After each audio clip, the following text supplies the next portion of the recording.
We were accommodated in those days in one of the best hotels in China, in Beijing. I believe it's still there.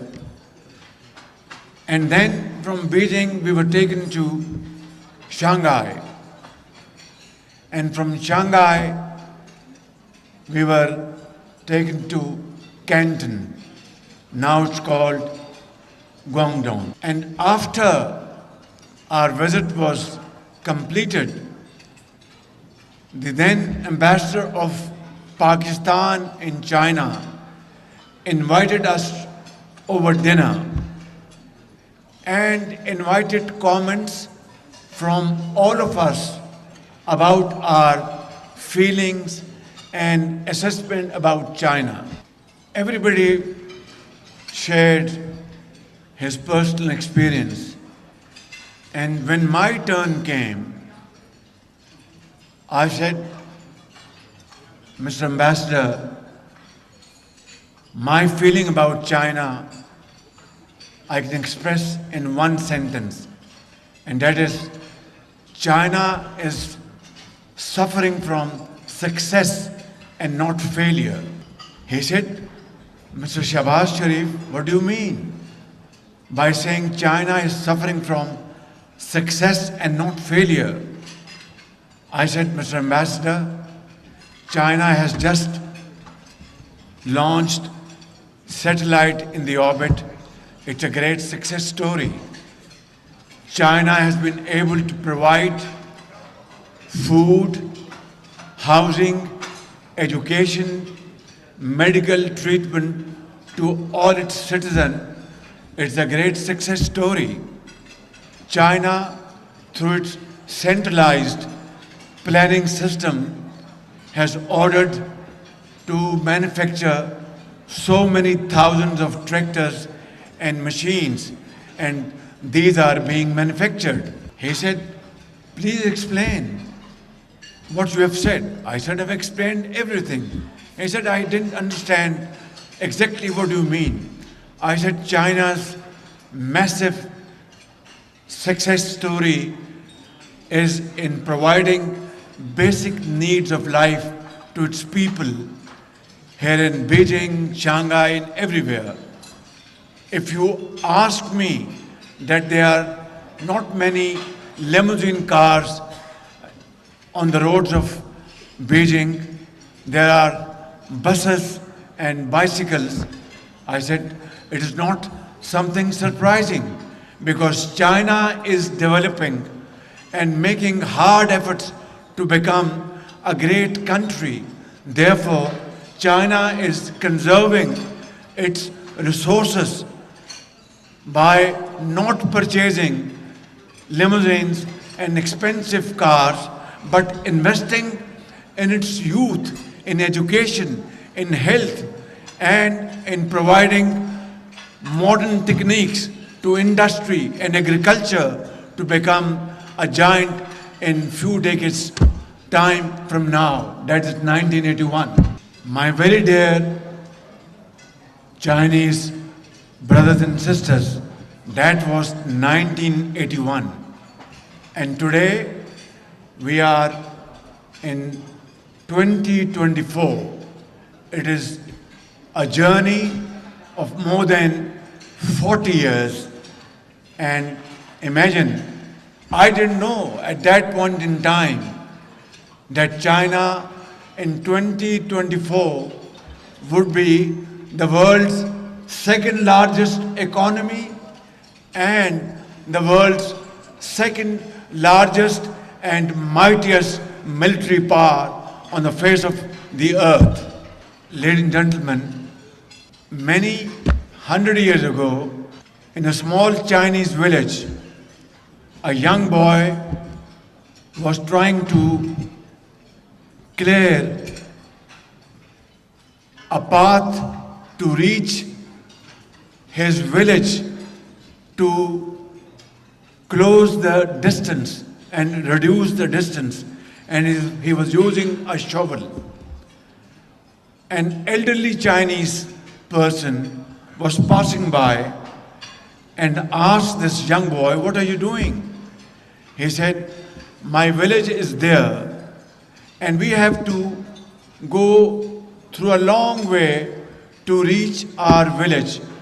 I am removing this small mountain through shovel so that our distance is reduced and I can reach my village in half the time. The elderly person said to that young boy, "Do you know that this is an uphill task, very difficult task, and you will not be able to complete this in the coming many years?"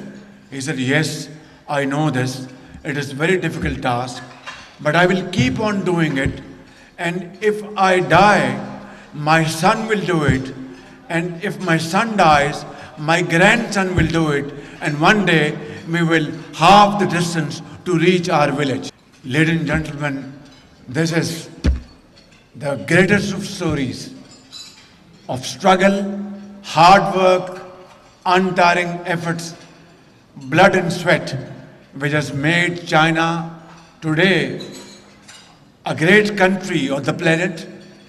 And without China, the world can't move. And without China, the world can't proceed. This is one of the finest hours for a person like me and my fellow Pakistanis sitting here who believe in this friendship through this journey of struggle, hard efforts and untiring efforts. But we all know that China was born 2 years after Pakistan was born.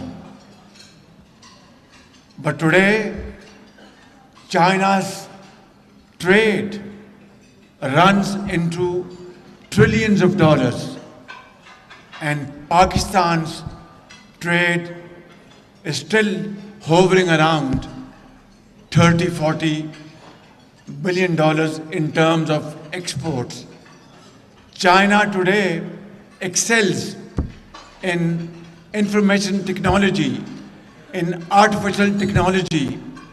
We have just had this wonderful cooperation of space program between China and Pakistan.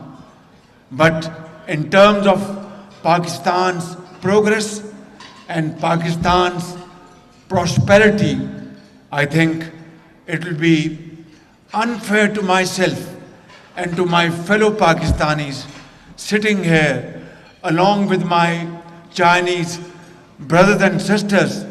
It's not an event, it's a family union, it's a family gathering. Here I must acknowledge and confess, because of our weaknesses and faults, we have not been able to achieve the level we should have achieved in the last 76 years. But ladies and gentlemen, here is the question, and a $6 million question, that should we get dejected and sit down and lose hope? The answer is big no. We must get up, accept the challenge, learn from our Chinese brothers and sisters, follow their model, follow their circle of journey, and we will be there in a few years or a decade if we follow how the Chinese earned this status today through hard work and untiring efforts. This is my article of faith with me, that if we follow Chinese model, I have no doubt that Pakistan will regain its position in the community of nations and will be respected like Chinese brothers and sisters are respected by friends and foes. But how will this be possible to achieve? That is the point at issue. And the answer is, I want to give you a small episode. A businessman in Pakistan was very hardworking, but somehow, as luck would have it, he lost a lot of money in his business, and He was sitting in his house and he was weeping and sobbing. His family members came to him, said, "What happened?" He said, "Well, I've lost a lot of my money in business and therefore I'm very sorrowful and I'm full of tears." The family members said, "Is this the way to compensate for this loss?" He said, "Then what should I do?"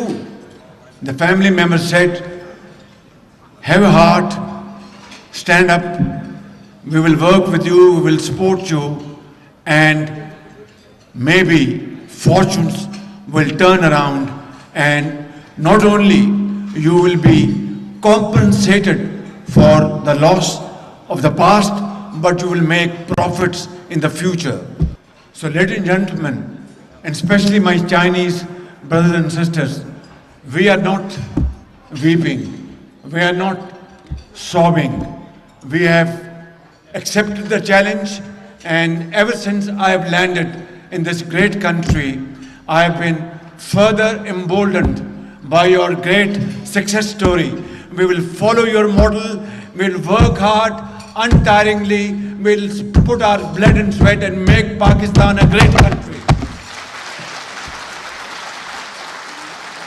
We will focus, rather have a sharp focus on our industrial, agricultural progress, prosperity, and avoid irritations, avoid conflicts, and follow the vision and dynamism of my great friend President Xi Jinping, who has shown the path not only to the Chinese people but the entire world, that to make progress is possible through avoiding conflicts and promoting cooperation, avoiding wars and promoting hard work. This is what BRI is all about. This is what CPEC is all about. This is what Global Development Indicator is all about. This is what Global Security Indicator is all about. And Chinese leader, President Xi Jinping, is today one of the greatest visionary leaders around the globe, and I will follow his model, seek his support, and make Pakistan not only in the region but all over the world a very respected nation, a country to be reckoned with, inshallah. The great poet, Dr. Allama Iqbal, one of his stanzas, he said, "तमन्ना आबरू की है अगर गुलजारे हस्ती में, तमन्ना आबरू की है अगर गुलजारे हस्ती में, तो कांटों में उलझकर जिंदगी करने की खू कर ले, और नहीं ये शाने खुददारी चमन से तोड़ कर तुझको कोई दस्तार में रख ले, कोई ज़ेबे गुलो कर ले." So if Pakistan has to spread its fragrance and smell all over Pakistan, then all Pakistanis will have to pass through that process of thorny process. Ladies and gentlemen, there is no other way to earn respect in this world. This is our motto, this is our process, this is our follow-up, and this is how Pakistan will become a garden where roses will spread its fragrance all over Pakistan. Ladies and gentlemen, I have to conclude my humble submissions on a very somber note. As all of you know, that in April this year, there was a very sad incident in Bisham, north of Pakistan, where 5 brethren Chinese were killed by terrorists of TTP, and that was a gruesome incident which shocked and sent shock waves across Pakistan. So we understand this nefarious plot and design. It was planned and designed by the enemies of Pakistan-China friendship. It was designed and planned by the enemies of CPAC. It was planned and designed by the enemies who do not want to see Pakistan and China, this friendship rising to the heights of glory, apex of glory. So I once again offer on behalf of the people of Pakistan, the government of Pakistan, and on my behalf, my deepest condolences to the families of those who left this world for no fault of theirs. And we condemn this dastardly act with fullest force.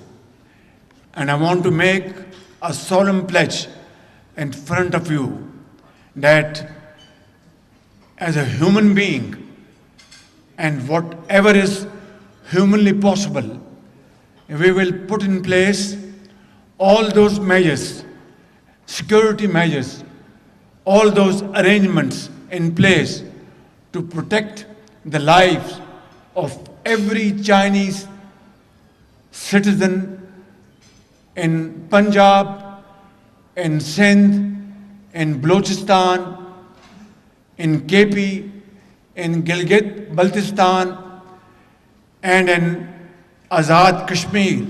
And we will make sure, and I want to make a solemn commitment with all of you, that we will make sure that the security of our Chinese brothers in Pakistan from henceforth will be more than my own security and my general security. I would like to conclude this speech on this very positive note. And again, I would like to quote Dr. Iqbal's poetry. He said in 1930, today we are in 2024, almost about 96 years from today. He said, and I'll translate, गिरां ख्वाब चीनी संभलने लगे, हमाला के चश्मे उबलने लगे. Today it has become true like a gospel's truth. China today is the second largest economy of the world and the second largest, mightiest military power in the world. Long live People's Republic of China, long live Islamic Republic of Pakistan, long live Pakistan-China friendship, Pakistan Zindabad.